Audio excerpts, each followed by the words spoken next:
Last month, we did an episode called AI Killed My Podcast. And no, we didn't purposely not do another one just to make the drama drag out. We did it because literally it turns out that AI did tell us that our video podcast is not the way to get viewership on YouTube. And I think that's in general, right? Because your podcast really just serves your podcast audience. Who the hell else is going to want to watch it? The funny thing is, though, it actually became an experiment that I wasn't expecting. I wasn't expecting the audience reaction either. People argued with the title, the thumbnail, and the premise. But the analytics came back and showed the title and thumbnail were not the obvious problem. It was just the content. It was the podcast because they were clicking through. I love that people argued the fact that the thumbnail, I'm just here to comment that nobody would click on an AI-generated thumbnail. But you clicked on it. Yeah, but you're here still. Yeah, exactly. The episode pulled real traffic, real comments, and real subscribers. The problem was that people clicked, sampled it, and they left. That was it. And now, what we're going to do is talk about it here on this little thing we call NetHeads. Because maybe AI did not kill my podcast, but AI actually was... It was right. Hit me! System activate. This is NetHeads. You guys rock. And now, here's Will and Trent. Some guy also commented, maybe it's because of the 80s intro, like your CJ and the Douche coming at you live on 78.3. The comments are the funnest section. You never want to really look at them, but thanks for dropping in another episode of NetHeads. My name is Will. And I'm the douche? No, you don't know I'm the douche. I'm pretty sure, for many reasons that we will get into, Trent, I am actually the douche. Definitely. But I have to say that it's very interesting, the last episode of the podcast, considering I went all in on the AI premise, right? Because it was one of the things, for those of you that may not remember, we had done a multi-episode experiment where we tried to have AI help us engineer a podcast that would be more attractive and try and get subscribers to the YouTube channel, interaction, all that jazz. Yeah. Missing the most obvious fact, which is that YouTube is really a short-form game. That's what people are looking for. They're not looking for a major commitment. That's the reality of it. And it was just hilarious, though, that I completely embraced, though, that this final episode would be called AI Killed My Podcast. Because if you're seeing this now, you're seeing it on YouTube. But our Patreon subscribers are the only one that saw this live. Everything about this, for general purpose, is nothing but edited now. It's the most... NetHeads that's ever netheaded on a nethead. Okay. The new and improved NetHeads. Yes, exactly. By the way, that's Trent Hunsaker, not the douche. And also, I just want to give a quick shout out to our Patreon supporter of the week. Once again, it's Mark Lamb. AI chose it. So thanks, Mark. Hey, Mark. If you want to hear your name on the podcast, you can just go to patreon.com/netheads on air. And you can even subscribe for free just to get updates. You can find out when we're recording things live, even though you're not subscribed, you don't get to see it. So I thought it was funny that I completely embraced this, right down to, for the first time ever, actually letting AI completely do the thumbnail as well, which is interesting when you're trying to get AI to generate a thumbnail of a person that looks like you, and instead it kept generating somebody that looked like Trent, but without hair and a baseball cap. So that was an interesting challenge. But the way that the YouTube audience did embrace it. If you look at that episode, it has the highest number of click-throughs that have maybe ever happened. And that is including an episode where I got to interview Ming-Na Wen, for fuck's sake. Okay? Yeah. Makes absolutely no sense. But it had the most interaction a NetHeads episode has had in the longest time. It had the most click-throughs that happened. You know, the only thing that it did was it re-emphasized the point after the cows came home, which is that nobody's going to watch a thing about your podcast unless your podcast is compelling, it's interesting, or it's your existing audience. And that was the point we were trying to get across. If you want to have fun, go to the YouTube, youtube.com/netheadsonair, and just drop into the comments for AI killed my podcast, because it is a gigantic sea of contradiction in the utmost sense. You know what I mean? Including the person, thank you, shout out to whoever you are, I can't remember your name, who said, yeah, I think AI is right. It's definitely your content, because I'm 13 minutes in and I haven't gotten any information. But to be fair, that's just the Wadsworth constant. Yeah. Right. What? So the Wadsworth constant, it's the Wadsworth was the Reddit user who first articulated this, but you can any video that's online, you can skip the first 33 percent, 1/3 of it, because it's just intro, thanks for subscribing last week, blah blah blah blah blah, blah, all that stuff. That's called the Wadsworth constant. It's any you can just skip 1/3 of every video. Literally all we've done. Yeah, right. Yeah, exactly. Well, that makes me feel better, Trent. Thank you. Yeah. What did we learn from this interesting thing that I never thought would be an experiment? So let me tell you. There are many different tools you can use. If you're a content creator, I almost think we need a content creator's content corner, right? So that way we kind of give people the information that might help them that they're not expecting. For example, if you're a content creator and you do digital editing, okay, you don't just shoot video and then upload it to whatever platform and edit it residently. Let's say you're editing at home on your home system, right? Yeah. Here's a little thing that would be good for a content creators content corner. Yes. Why not 4 C's, or just say content creators corner? I want to throw in the CCC. Extra content just for yeah, okay, so definitely we're going to do content creators corner. Yeah. If you're digitally editing stuff, okay, there is a right way and a wrong way to have your digital editing software set up. If you want to maximize your system, if you want to save yourself render time, and you want to just have an overall easier experience, you need 3 things.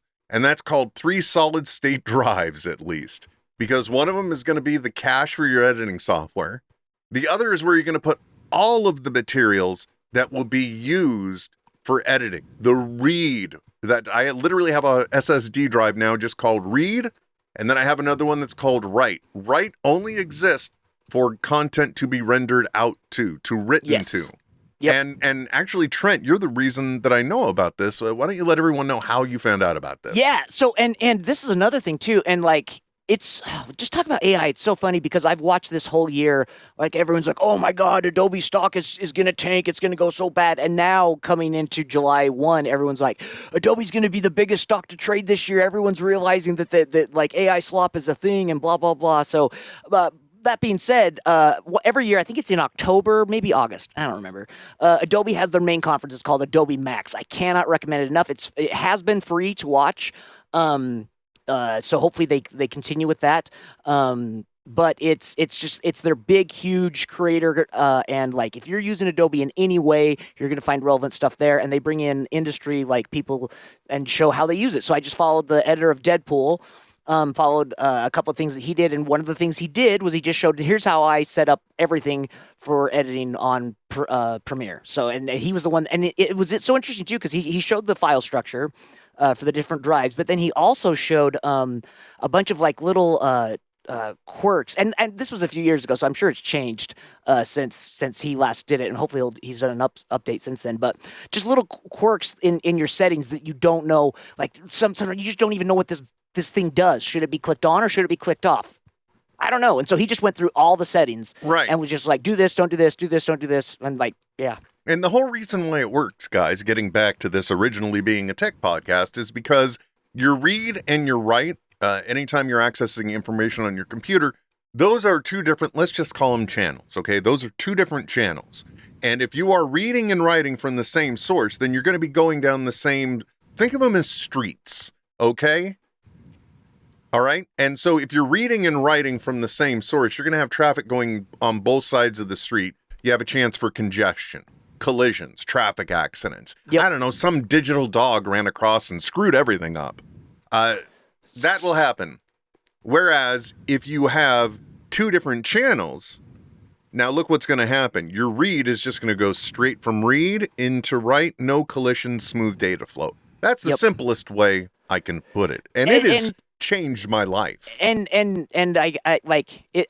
If you're still having a hard time understanding it, you got to remember that like nonlinear editing is deconstructive, right? So like it's like tearing things apart to make things new, and then they have to reference those things that it tore apart Right. to that little chunk of data packets to put right there. So like, yeah, as much as you can free that up as possible is just, man. I mean, there's a reason why like when you start getting into like workstation hardware, it's quintuple the price of like consumer hardware. Oh man. If you're looking at like workplace GPUs, they're like $20,000. You're looking at like Threadripper CPUs, same thing. Like, it's insane. Crazy crap. So getting back to the episode, now that we inadvertently went into our own little content creator corner for no reason. CCC. The episode, over 2,700 impressions, over 5,166 qualified watch minutes generated by it. Which really, if it just tells you that people will fall off in the first 2 minutes. Sure. But, hey, math is math, and that's still a good thing. Obviously, like I said in the comments, generated more interactions than possible. So, everything was right on the money. The only thing we were doing wrong was the product we were putting out. The product. Exactly.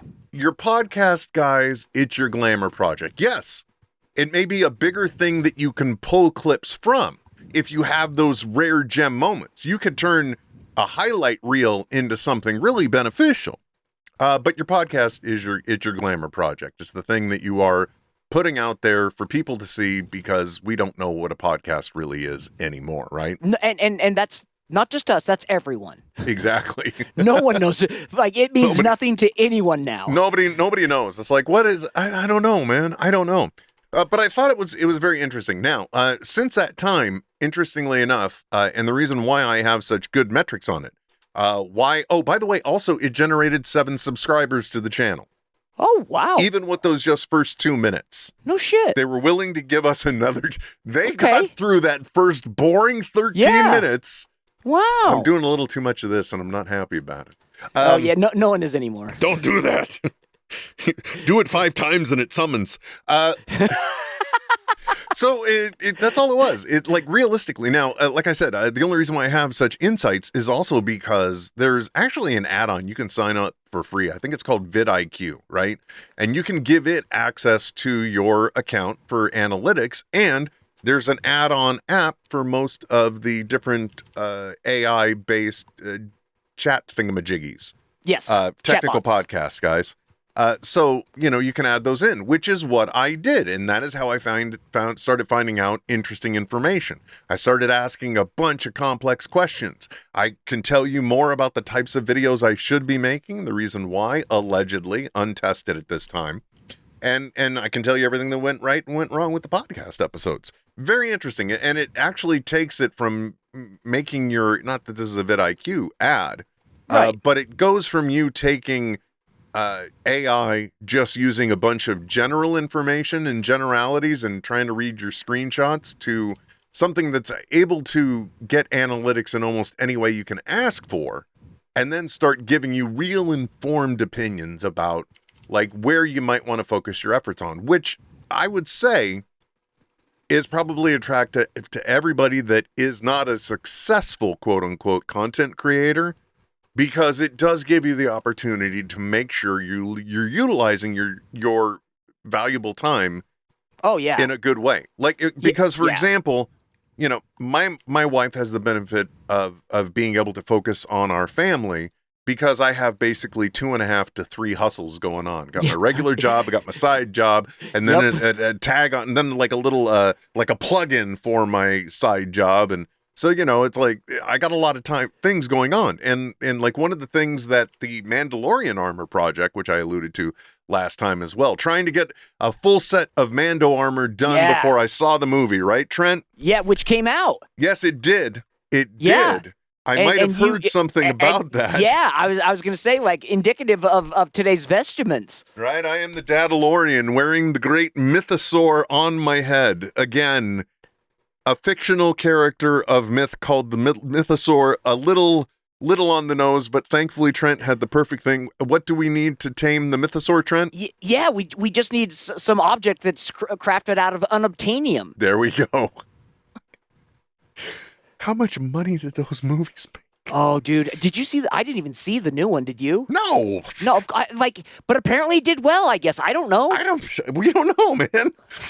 I feel like Someone saw it. I feel like we're the guys in Community, and the cop just came in, so excited for Avengers, and we're just like, yeah, sure. Boy, that's a really rude reference. Wait, what was I talking about? See, and the great thing is nobody's going to see this moment except Patreon subscribers. Time, and then that's what you ran into with the Mandalorian That's project. what I ran into with the Mandalorian armor, is because one of the mistakes I made, first of all, was I didn't give myself any lead time on it. So in other words, you can't be working. I was, look, Trent, every single day that I did 14, I think, updates on the daily updates on the Mandalorian armor, I was up until midnight. Because that's when you can squeeze the time in. Exactly. That's when I could focus on the editing and try and publish it. I mean, so technically I was a day ahead because I pushed it to midnight and beyond every night. Right, yeah. But that's also because I am probably the second mistake I made. So I didn't have anything in the can already. Because really, if you're going into something like that, give yourself at least 3 days worth of content if you're just going to do a video a day. Yeah. And get some of that printing done as well in advance as you can. Because instead, I had things printing and things finishing, and I was shooting the pieces with live audio, what I thought would be applicable here. What am I going to use this for? So I kind of storyboarding in my head. Then I record the wraparounds at the end of the day, and I got to use just whatever I got, man. That's it. And then I got to edit it together. A lot of time consumed there. So the VidIQ tag-in would do something to let you know exactly like what your next video should be. It already told me I should not be doing a daily update next. What it should be doing is I should be looking at one of the unique challenges I had and have a video about solving that challenge. Be informative. So entertaining, zeitgeist, and informative. Yeah, like because people want to get something, right? Exactly. What are you giving me for watching this? Exactly. So a lot of valuable insight and information in there. But you know what, Trent? That just makes me think instead what we should pivot to right now, because nobody else wants to hear this. And I don't know, we're trying to still capture them maybe in the first half hour. I don't know. Yeah, sure. I love the way the whole episode now, everything about us has realistically just become absolutely nothing. But we don't know what we're doing anymore, but we're still doing this. Yeah. Like we now have the justification to just be like, Yeah. So but the Mandalorian armor in itself, Trent. So obviously, one, content. There's a different direction to go to, and we'd call this burying the lead a little bit, or if we were in the TV business, we would be calling teasing the next segment, right? Or even in radio. Because Trent, I'm actually very happy that I did not complete the armor before I saw the movie, because... Is there a drastic change? No. Oh. Thankfully, no. Okay, because I was like, and interestingly enough, if you want to get ultra nerdy, one of the versions of the gauntlets I was using, or I was printing, was the movie version. It was previously the one that had like the whistling mosquitoes or whatever the little... Yeah. Whatever the exploding fireflies or whatever the hell they were. They got rid of that part of the design and simplified it a bit. I don't know why. I don't know. But no, that wasn't the reason why. The reason why is because I had the opportunity to see the movie about 4 days early.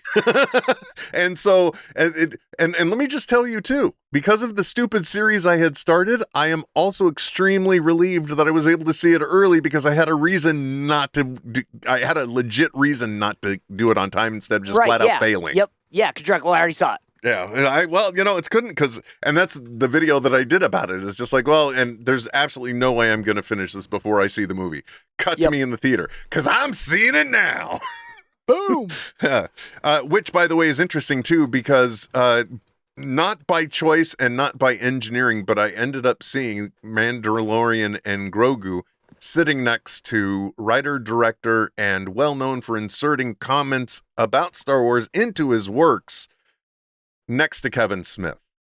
And Trent, I will be describing to you the most I now fully understand the meaning of the word surreal. I actually understand what surreal means. Is this real life? Is this surreal, is this a my simulation? friend? We'll get there. But first, Trent, we have a more important thing to do, which is to delve into what have I been doing with my 3D printing time?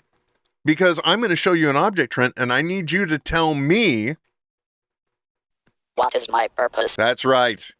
Still not going to have a screen for it. Maybe I'll come up with one and drop it in editing later. Yeah, see, now you've got the luxury to do that. Exactly. So Trent, once again, what is my purpose? What is it that Will has 3D printed this week? What is going on in his 3D printing world? Let's not even talk about the fact that another printer arrived and now I probably need to get some industrial size shelves and rethink the way everything is in the garage. Navy SEALs. Let's not even get into that. No, instead, Trent, I need you to take a look at the object that I have 3D printed this week, and you need to describe what it is why did I feel the need to do this? Why did I print this object? What is the reason that I needed this in life, or if it reflected on itself? What is my purpose? So here we go. I'm going to go big. We're not going to see me. We're just going to see Trent's analysis. You're not going to.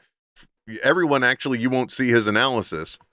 You know, I just thought we should have a separate view where you're just like a tiny... I did show you this before? No, well, I would obviously, yeah, like, it's a square dildo, but I don't understand... It's not a square dildo. But I'm just saying I should have a separate scene that I cut to that instead of it me, it's the me view, but it's a tiny you in the corner. Oh, yeah, so that way we're getting the full production value. Yeah, now I gotta do that. I can't even do that in post because I'm not capturing your angle. Yeah, you even got me isolated. Yeah. No. Man, God damn okay. it. You know, okay. If only we weren't doing this live. I will say, Will, quick tangent. Yes. TriCaster was purchased by Vizert, and they are now selling the TriCaster software alone. So if you wanted to run a live production suite off of TriCaster, which does allow for isolated whatever you want to build stuff, it's an option. It's not cheap, but yeah, it's naturally, available. Of course, it's not. So one second. I need you. You have not shown this to me before. Okay. Hold on. Yes, Hold on. see, there you go. You got it. We're gonna. That was easy. You know what, bro? We're just gonna fix it. We're gonna fix it in post because now I'll be holding it up. We'll do it live. No, we're not. We're fixing it in post. What does that mean? Play me out. What does that mean? Yeah, playing us out. What is that? The prompter's broken. No. Okay. So now I get to see. Watch now. You just look at the screen. Yes. And I'm gonna go. Okay, Trent. So this week's object is one that obviously.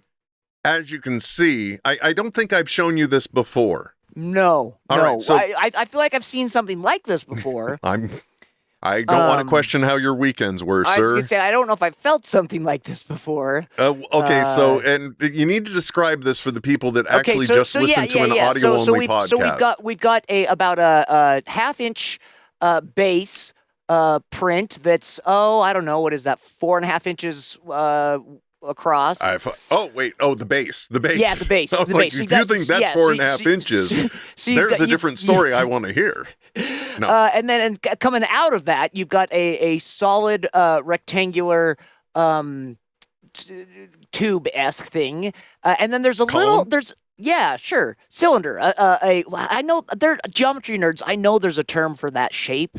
That's No, anyway. I think it's called a rectangle. Let's move on. Yeah. Now, is that a 1/4-inch thread on top that I'm seeing? That is a 1/4-inch thread on top, Trent. That is an excellent question. That is an excellent question. So for those of you who do know, and by the way, the reason can be generic. It can be generic, Trent. It doesn't have to be specific. Okay. I want to make sure that's clear. The reason now I you've asked made me uncomfortable cupping the base. Yeah, well, just you gotta support the base. Believe me, I have. You gotta generate all the power comes from the bottom. Tug a little to delay it, right? Yeah, I don't know. if you can. I mean, if you've been given the courtesy of a tap. I don't know what the hell's going on anymore. Okay. So in the standardization in the video world and photography world are 3/8 inch and a 1/4 inch, and you confirm that is a 1/4 inch thread on top, or it's going to be the other one. I don't. Yeah. So I'm gonna guess that this. At first I thought it was a paper towel holder, But now with the Yes. 1/4-inch thread, I'm going to guess that it is a way to mount a spool of thread of filament to a rack, to a printer that you've built into a rack-based system. You know, every time we play this game, for the past couple times now, I have been relatively certain that I'm handing you what I call a layup. All right? Yeah. I'm just tossing a big hanger right over the Yeah. plate. It's softball, so you can track it real well. And you're Softball just season. gonna Shout out to the Bruins. Go Bruins. and you're just gonna knock it out of the park. And instead, you know, I know the appropriate term isn't edging, but you are so close to the edge. Yeah. So this is close just- to the edge. What you're telling me is this is there's no relief. This is a denial. No, I wouldn't say that because you know, and if people are somehow within the first 30 minutes now still Right. then it's nothing but success. No, this is of all the simplest things. I have a very particular place that I like to regularly put my camera because when I do the wraparounds, Sure. not Yep. to be confused with the reach around, but when I do the Yep. wraparounds for my videos Yep. or when I'm talking, I have it sitting right here on my desk. Now, Yep. I've also alluded to the fact that I'm always using the DJI Osmo 3 now, Pocket 3 now for shooting Correct. instead of using my phone. Your phone, right? So the extra battery that I got for the Osmo 3 has the threaded base in it, so I'm just able to. This thing is really? it's height perfect for every time if I set it right here on my desk and point the You can camera just at me. Screw it right on. I know I'm exactly where I want to be. Where you want to be. So you got the exact height. It doesn't need to be adjustable because it's going to live in one place. It's exactly what I want, and then when I'm not Yep. using it, it just goes makes right sense. next to the desk, right down here. Yep. That's Perfect. nice. It's a very simple, practical print. Speaking Yep. of prints, by the way, Trent, I would not have. Oh, well, let's go. First of all, let me. I kind of like it. You know, if you think about it, for the imbalance that occurs, if I am talking, it's only fair that you're at least on screen. See, I felt, I just thought it made me Well, feel but now more we need like, to put a little me on your view. No. I like it. Makes me feel more like a space ghost show. Okay, You know, well, when they would have like so and There we so. go. Away with that. Now we're here. Oh my Lord! But it's nice that we have that now. So Yeah. and people are like, "Oh, you didn't have that?" Yes, we just fixed it in post because, like I said, we're not doing these live anymore. Only for our Patreon subscribers. They're the ones that get to experience the infinite pain that we're able Poor to deliver. saps. Yeah, right. And then, and amazingly enough, Trent, somehow we're selling this like it's a benefit.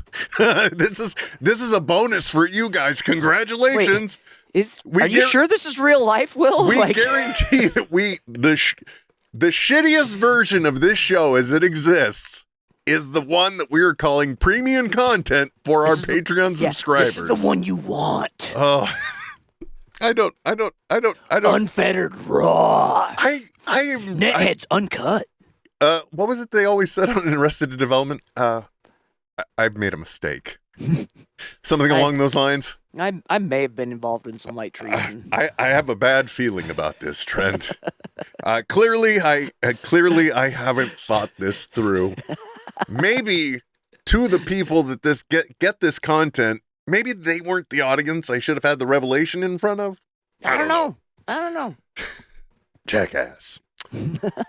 But no, speaking of 3D printing and value, one of the things that we are always touting here on NetHeads is it's a very simple little something, and that is the amazing products that are available from SliceWorks. Now, one of the things that I love that I have utilized through printing, because yes, all of the Mandalorian armor is actually printed. It's fully printed out, Trent. We are in the post-processing stage, or the processing stage, which is the most painful because it is I would say you're in the finishing stage. I mean, you would think that, but for the number of layers that are going to have to happen of like of resin and then sanding and then primer and sanding, because if it's a chromed finish, it has got to be super smooth with a high gloss underneath, black preferably. Yep. I've got a chroming paint that we're going to be playing with. I've also got graphite powder coming. There's so many different ways. There's no reason why I couldn't make this educational, but I got to tell you right now, I could not have been making this without the sense of surety that I get in using, for example, the Neo-Dipped SliceWorks build plates. Neo-Dipped meaning next generation epoxy overlay. Yep. It's a sticky plate, so it helps hold on to your prints, so you don't have to worry about glues or anything else. But the other thing, which is the oddest way to sell this box, however, there is like the Ultimate Pro box where you get 2 filaments a month, right? One of them's a solid, the other one's going to be a multicolor, and you're also going to get a bonus item. The number of these bonus items, Trent, that I have used in the processing of the Mandalorian armor. The shin plate, the shin piece for my right leg, I think it is. I needed to split that one in half because I'm too big and it's too long. Oh, and one of the things I was able to use was the SliceWorks finishing tool that I got, which looks a lot like something you might use if you were soldering things. However, oh yeah, you've showed that on the show. Yeah, it has different heads, so that way different angles. So I was able to use that to kind of do what some would have called plastic welding without having another piece in there, to join pieces together. So I know that they're going to have a little more structural strength. I was able to use the digital level to figure out what was going wrong with one of my build plates. It was me. I did something dumb, but I instantly put it down and knew, yeah, that is definitely way off level because I was able to use that. There have also been textured coloring pens that I used when I did the finishing, because this is pretty much all that's done with the armor, guys, right? But I was able to use some of the texture pens in order to do stuff with this, which, by the way, is colored like a child, but looks like wood grain. Yeah. Hollywood is all lies. All of this has been because of the extras that I've gotten in the slice box. Now, they're already giving you filament, basically what you would consider cost, and then they add an extra item into every box for which is at least guaranteed to be of a $20 value. So you're getting like $60 worth of stuff for around, I think, $40 of stuff. You use the link in the bio, or you go to just go to thatwillwilkins.com. There'll be a link that you can use, and you use offer code thatwillwilkins at checkout. You'll get up to a 5% off your purchase, which helps you save money, which is good in these times, because I know if you're 3D printing, you need this, or if you know somebody that's 3D printing, they need this. How do I know this, Trent? Because of my silly dalliances within my own experiences of 3D printing. My mother-in-law started 3D printing, which led to my Are you serious? nephew and my brother-in-law 3D printing. Yes! If you think I have a problem with getting printers, let me walk you over to my brother-in-law's house. Yes. So you're going to need filament. You're always going to want filament. I did the amazing Rocky from Project Hail Mary with the Earth Gradient filament, which you can see right here. Jazz hands. Yes. And this was just a desert filament that's a multicolor, and the way it turned out is just amazing. So good. Right? Oh, and the one that came in the box this month, Trent, it's called Banana Nana. And it goes from, it's a yellow to green gradient. I'm going to spend the entire month printing bananas just until that filament is gone. Save it for something else? F no, I'm just printing bananas, my friend. I mean, it is banana ball season, folks. I'll take your word for it. What, like the Savannah bananas? No, like the baseball meets WWE meets Harlem Globetrotters. Oh, okay. Yeah, SliceWorks. It's an incredible product. Go to thatwillwilkins.com, click the link, use thatwillwilkins at checkout, 5% off your purchase. I love these guys. I love the products. And if you think, oh, well, they're paying you, no. I just get the box. And that impresses me so much. I use your valuable time here to tell you about something that I think you will enjoy. Go to the link, take advantage of it. Or if you know somebody that's 3D printing, it's an amazing gift to get for them, because it's the gift that keeps on printing. Did you just come up with that? Probably. Dude, that's good. I'm kind of smart, Trent. Dude, I'm just saying. I'm kind of smart. I'm smart. I can handle things. Listen. Just SliceWorks. You might want to think about maybe more in the box with this guy. You know, he's doing a lot of things. He's doing a lot of things. They send me a box. We're good. Speaking of which, However, let me tell you, I'm claiming I'm smart and I can handle things. Let me tell you how I'm not smart, Trent. Okay. So the weekend before The Mandalorian and Grogu drops. So Correct. that, I believe, is the 16th and the 17th. Yes. Blair has one of two dance conventions that weekend. Right. So all I'm thinking about is the weekend is coming up, 16th, 17th, 16th. This weekend, it's around the 16th. You know, I'm all the loose connections, everything. I just got to make sure it's in my brain. It's somewhere around there. This area of dates. Thursday, I get a message from, now, everything online up until this point has really made it seem like I did it all in one day. Don't tell Dad. Thursday, I got a message from a friend of Fat Man Beyond and my own personal friend, Brent Deacon, who is a producer at 4DX. Yep. So he's the one that figures out in a movie where the chairs should move, what should be spraying, and by the way, the 4DX experience, man. If you still haven't gone to see Mandalorian and Grogu, and you have a 4DX theater near you that has it, if there's any way to see the Mandalorian and Grogu, this is the way. Okay. Yeah, no. This is the way. Yeah, the Larry H. Miller Megaplex has 4DX Plus. This is the way. And I'll tell you why, because like when he's getting into like fights with people, there are points, it's not like Bug's Life in Disneyland where it like pokes you and scares you, but it has like it does have little actuators that'll punch you in the back so that you feel like so you some feel like action. those kidney shots. Yeah, when there are shots going on, it's shooting air at you. There's a button you can turn off so it won't spray water in your face. The movie starts out in the snow and it's snowing the whole time in the studio. It is just, and the chairs move, Trent. The chairs move. I finally know what it's like to jump to light speed, to go to get to hyper speed. It's really cool the way they do it, man. It really is. It does throw you in the experience. And just like either Guardians of the Galaxy Mission Breakout or Tower of Terror, depending on which coast you're on, just like those rides, you just want to sit and go with it. If you try and fight it, you'll hurt yourself. Yeah, don't fight it. It's going to take you somewhere and just let it do that. Just let it happen. Exactly. Just let it happen. So I got a message from him saying this is going to be fun, and it's a picture of a 4DX screening that's being hosted by Kevin Smith on the 18th. At which point I'm like, shit, I would actually try and go, but my daughter has a dance competition this weekend. At which point Brett's like, that sucks. It would have been great to see you, but totally understand. So then I messaged my friend J.C. Reifenberg, the owner and proprietor of Scum and Villainy Cantina and soon to be open Scum and Villainy Rendezvous. I messaged him and I'm like, have fun Sunday. And he's like, what's happening Sunday? I'm like, the movie screening. He's like, that's Monday. Yeah, I'm so dumb. I don't know the days, Trent. I don't know the 18th. Monday, the competition was the 16th and 17th. Well, Monday's the 18th. So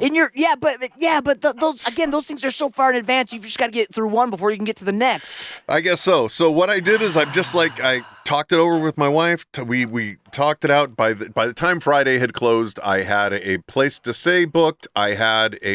Stick a pin in that. I had a place to stay booked. I had my ticket confirmed. Everything planned out. And let me tell you how I'm also not smart. But actually, one last thing, I was smart. I put in for a half day from work, so I put in a half day before I even left to fly down.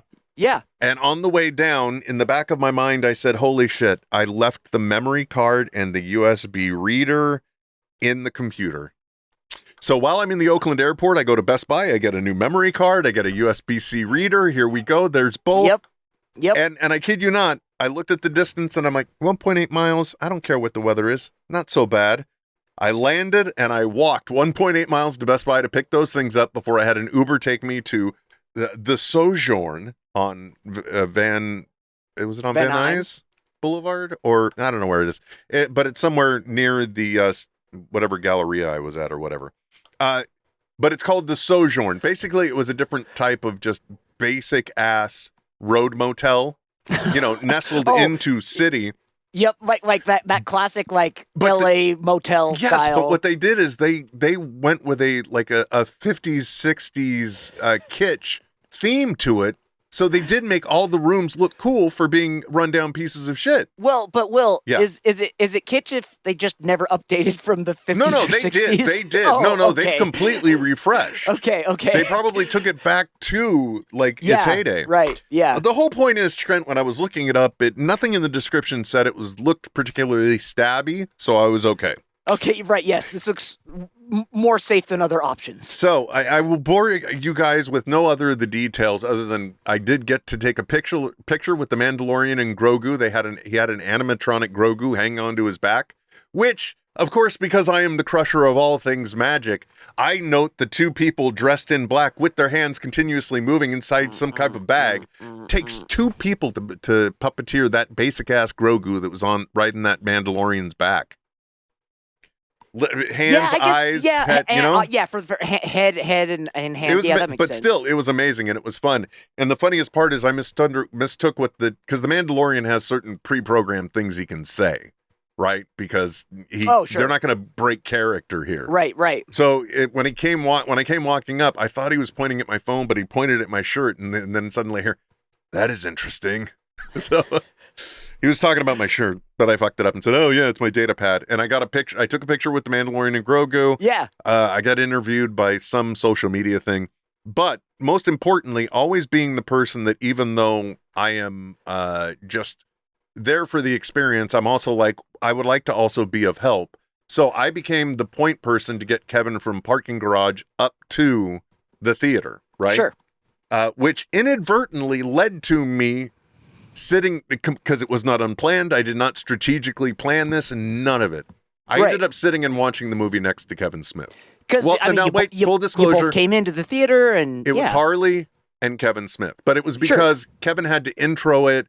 He had to intro the Mandalorian and Grogu, who they came in, and then it was also a big 4DX event, so they were capturing footage for people to use for all this kind of stuff. Because they showed trailers in advance, so that way people could get footage of themselves reacting to 4DX stuff without them worrying about. Because man, there were people walking them miles that whole movie. Get your phone away! Put your phone away! Exactly, I saw him call out at least two people. So I inadvertently ended up sitting next to him. Now, for those that don't know, even though I may have worked with Kevin Smith, I am first and foremost, I'm a fan because I work for him because I'm a fan. And I'm a fan not because I work for him. Correct. I'm a fan of his. And he is very known for the inclusion of Star Wars references into his works in very clever ways. Never would we have thought about the contractors on the Death Star. A roofer? Exactly. Thinks with this. So, there was a moment that happens in the movie. Now, first of all, I got to tell you guys, I'm very shocked and I'm very ununderstanding of the fan commentary out there that basically says, let me tell you this. This movie for me was nothing but like an extended or like 3 episodes of the show streamed together. To which point I'm like, if you're going to see Mandalorian and Grogu and you can make that commentary about it, what exactly else are you looking for? Yeah, I'm like, well, I don't. So what's your critique? Exactly. How is that a problem? It sounds wasn't. awesome. It wasn't for me at all. I enjoyed. I got exactly what I wanted, which was I literally wanted a Western in space. That's what I got. Yeah. The most hilarious part of the movie is, yes, as you've seen in the previews, Pedro Pascal's helmet does come off. It's only for about 10 minutes in the movie, and this is the only place this happens to me. But every time the Mandalorian takes off the helmet, I butt up against it the same way you do the Uncanny Valley because, it's Pedro Pascal, sure, but no, he needs the helmet back on. Yeah. It's like seeing like a teacher outside of class, right? It's just exactly this isn't right. Yeah, it's like running into your proctologist at the grocery store. Yes, well, I guess I am too. I just was like, what would be bad? Bad? Not that's happened before. Not the clerk at the black booths. What? Never mind. Listen. Squeeze me? Listen. I butt up against it the whole time. But the hilarious part is they were like, Pedro Pascal is getting paid how much to spend how much time in a VO booth most of the time? Yeah, right? True. Recording ADR? Yeah. Just showing up in sweats with his coffee in hand. Yeah. And he said, what am I saying today? Okay. What's the context? Let's go, boys. For the 10 minutes that man is not in his helmet, he is in a tank of water. And I thought that was the biggest dick move of the Star Wars universe ever. Shit. But it's hilarious because they're like, oh, we're getting our Pedro Pascal money out of this. Yeah. We're he's earning it. Yeah, exactly. But no, I'm like, keep the helmet on. It's okay if he does VO. I don't have problems with this at all. But I enjoyed exactly what it was I got. I thought the story was great. I'm just like everybody else. There's a particular point where Grogu is having to take care of a knocked out Mando. Okay. And it feels like the 15 minutes of film that it is. And I think it's actually only about 7 minutes, but it's long. If like there's any part of the movie that anyone says we could trim down, I'm not saying cut and get rid of it. Let's get the pacing better here. You could pick up the pace just a little bit there, and I think the same thing, the same conveying of, oh no, even though it's called Mandalorian and Grogu, I had no problems in my mind of thinking he's not making through this. So really, for me, it was a point I didn't need in the story. But gotcha. It was still entertaining seeing Grogu attempting to like be the caregiver instead. Yes. Yeah, as opposed to being like, instead of being the wacky little infant that's kind of the victim the whole time. Kind of an agent of chaos too, though, to be honest. Yes. A sentient cat. It's still weird for me hearing Hutts speaking standard instead of Hutties. Yes. So that was odd, but which again, if we look back at like the first animated movie with the Clone Wars, that was always weird for me too, to have the one Hutt that's very articulate in his own way. I still don't like it, but again, not something to butt up against. Also, for people that did watch the show, there are certain plot points when you see it that you're already informed, and so you're not like the rest of the audience finding this out later. Instead, you're going like, why the hell doesn't Mando know? Oh, that's right, the shadow cancel we saw, he didn't see them. Oh, right. Okay. Right. But that part was great. I thought the pacing otherwise was really well done. I liked the story they told. I liked the way they came up with an excuse to get him back into a Razor Crest. So it was all real nice. And, at the end of the night, I also got this nice postcard that I can get 30% off a Sideshow collectible. This is the one free small popcorn and drink that I didn't redeem. Because that's a slap in the face. Small Mike, come on. Well, I did get a big Coke Zero, but it was still a Coke Zero. And the funniest part is because I came walking in with Kevin, the person that's like monitoring the door is like, "Can I get your ticket?" And I'm just like, "I'm here with him." You know what I mean? Yeah. Of all the, it's like, bitch, please. Kind of a Hollywood prick move that I'm really not entitled to. You were just like, what, do I look homeless to you? But I still, exactly. But I do, nice callback, but I still have the ticket from that night too. Oh, so. Nice, good. Yeah, because you got to have those. Yes, agreed, absolutely. I have to tell you, one thing did happen that I finally fully understand what the term surreal meant. And because of it, again, I'm going to be spoiling a mild detail. However, Trent, when I bring this up, I need to add, because I know you live in a spoiler-free world. You don't care. Post-spoiler. Yep, that's me. Yeah, it's okay. Now, I have to ask you a question, though, because this is one where I'm like, oh, I should have seen this coming. What is the what is the name for the version of chess that we see R2-D2 and Chewbacca playing, or C-3PO? Oh, yeah. Because that's where he references pulling his arms off. I've heard it. I know it has a particular name, but I don't know what it is. Does the name Dejarik make sense? Yes. Okay, so yes. Earlier in the movie, it's because one of the big story plot points is they're trying to figure out who the big bad former Empire person is involved in this situation. They're trying to get information about who their identity is because nobody's ever seen them. Okay. And this is a person that's possibly like still funding the Empire efforts and everything. So they're really desperate. The New Republic is desperate to find out who this person is. So the story is the Hutts, the twins, so Jabba's brother and sister. Yep. Say our nephew is being held hostage, Jabba's only son. We need him back. And if you bring him back, we'll tell you who the big bad guy is. And so that kind of initiates that part of the story. And it turns out, because they even show a picture of him, which was from the Clone Wars as this little Hutt. But, and now but when we see him, he is in a battle arena, all swollen, crazy big, right? And he is the champion. And believes that his next fight will pay his debt and he'll be free. But Mando, or the guy that's hosting the fight, tells Mando something. He says, "It's a Dajaric match." And at that point, it should have rung in my head because I heard Dajaric. I'm like, wait, what is that? Oh. So there's a moment in the movie where all these different monsters are being sent in that that the Hutt would have to fight all by himself. But of course, Mando's in there instead. And as it pulls back from that scene, you're like, holy fuck, that's the chessboard. Right? Yep.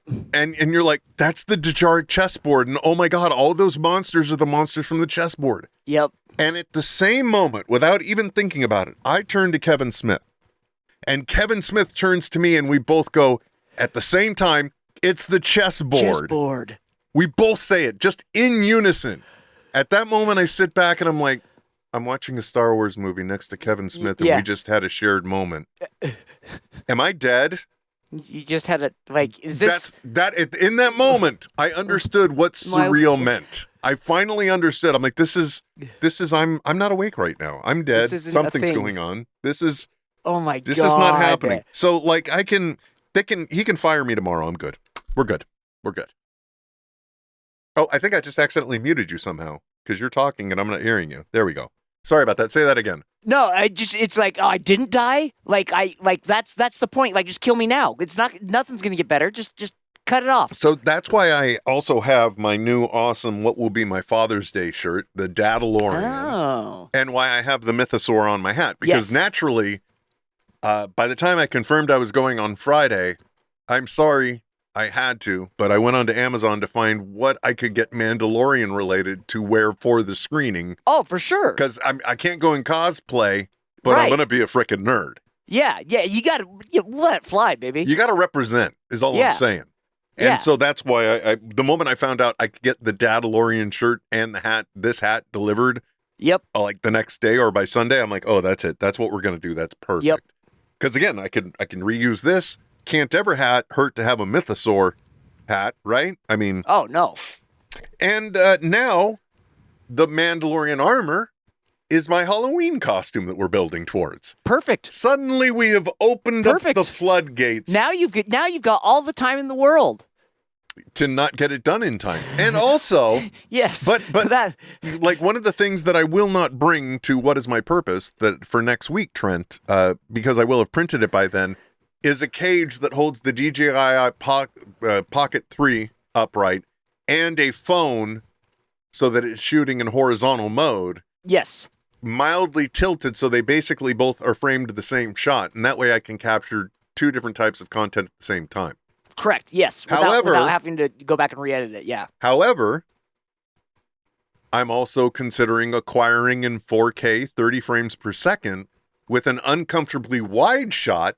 Yep. So that way, everything I can shoot can be dual purpose, and I'm only getting one type of footage. Just shoot it wide. Make sure it's in focus. You're good. So for the future content creator corner, that's what we'll be discussing was my success or failures there.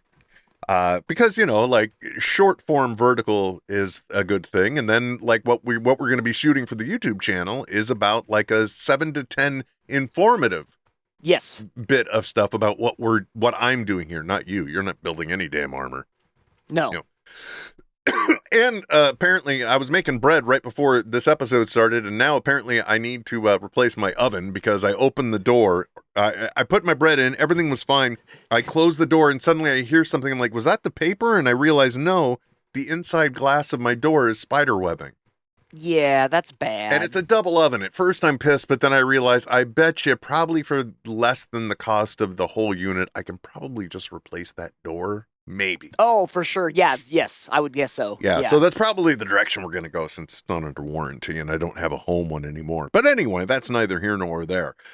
So that's what's going on with the Mandalorian armor. And for those of you that are thinking, this 3D thing must be great where you can just you can print up armor and do all this stuff. Right. I kind of equate it to the same way one might think about a season pass or magic key to Disneyland. I mean, it seems really incredibly convenient that for one price, you get all of this access to the park.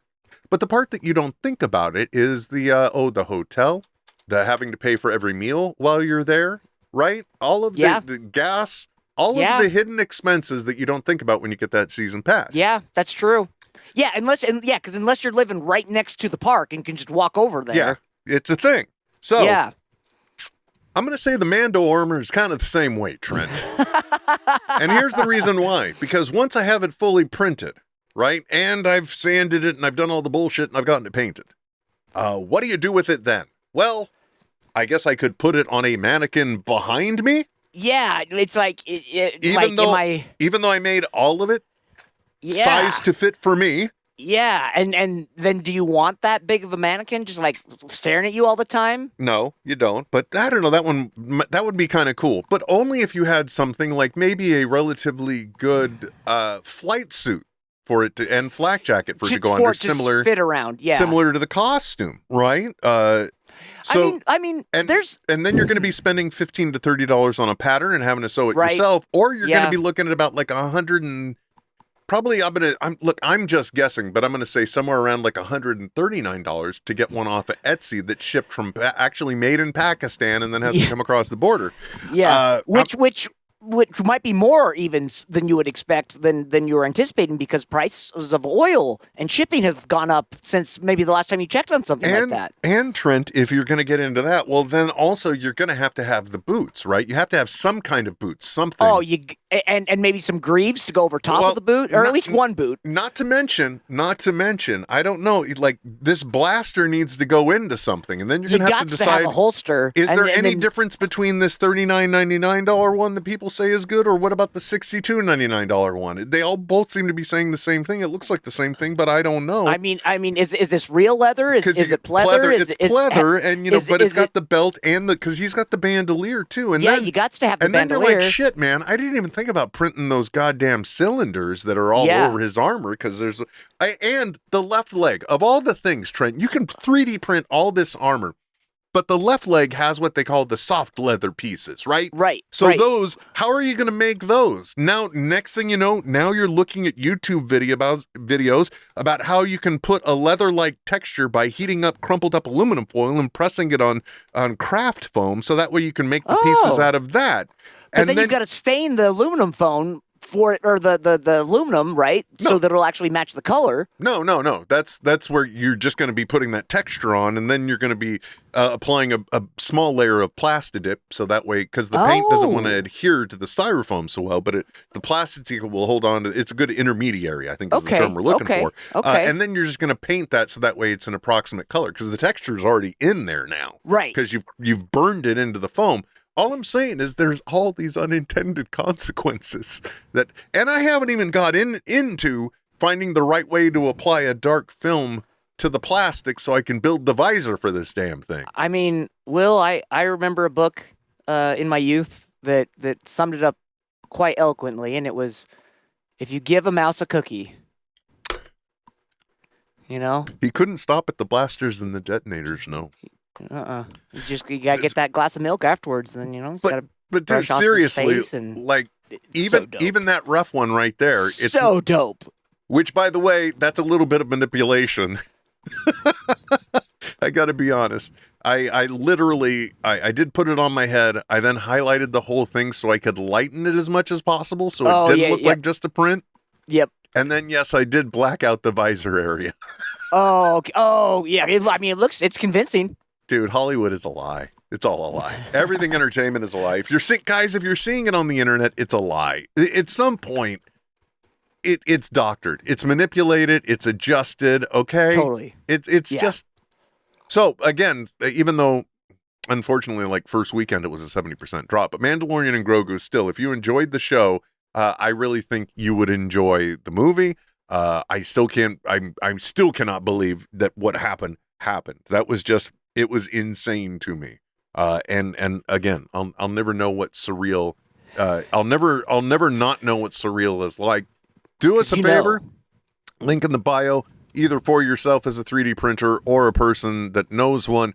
Go to the link in the bio for Sliceworks. Get a build plate for their printer. Get them to the Ultimate Pro subscription box, where they get 2 different kinds of filament and a bonus item every month. Even though the last one, like you mentioned, expenses for travel and everything else and all things being impacted, their order for the bonus item for the month of May didn't arrive in time, so June is getting doubled up. So Yep, if you guys, there you go. Hell yeah. We're Get in in. June. Now is the time to subscribe because maybe, just maybe, you might accidentally get a second item. Yeah. What the hell, man? But please do check that out. We love Sliceworks. We love their build plates. Their filament's fun. It's so much. And not to mention they support small creators. They actually did a collab one that's this beautiful multicolor gradient that goes from green to something else. And that was a partnership with a small creator called Pretzel Prints. Okay. And I was like, well, that's cool, man. They're supporting the people that support them. Right on. Do you got anything before we wrap up, brother? I mean, there will be progress on the armor, guys. It'll be coming. It'll just happen when it happens. Yeah. Just don't be a dick. Yeah, it's the most we could ask for in this modern day. Just don't be a dick, guys. And thanks for riding along, Shotgun Sir. I know we were talking about this pre-show. If you look at the two different audio files, one of them looks like somebody lying under a lie detector test, the heart monitor there, and the other one looks like somebody in suspended animation who might have a heartbeat every 20 minutes. And so it's always appreciated. Also, shout out to Mark Lamb, Patreon supporter of the week. You want to hear your name? Patreon.com/netheads-on-air. Until next time, my name is Will. And my name's Trent. And we will be back soon. This is NetHeads signing off. Resume normal functions in 3, 2, 1. Goodbye. This has been a Smodcast production. Smodcast Podcast, using our mouths on you since 2007.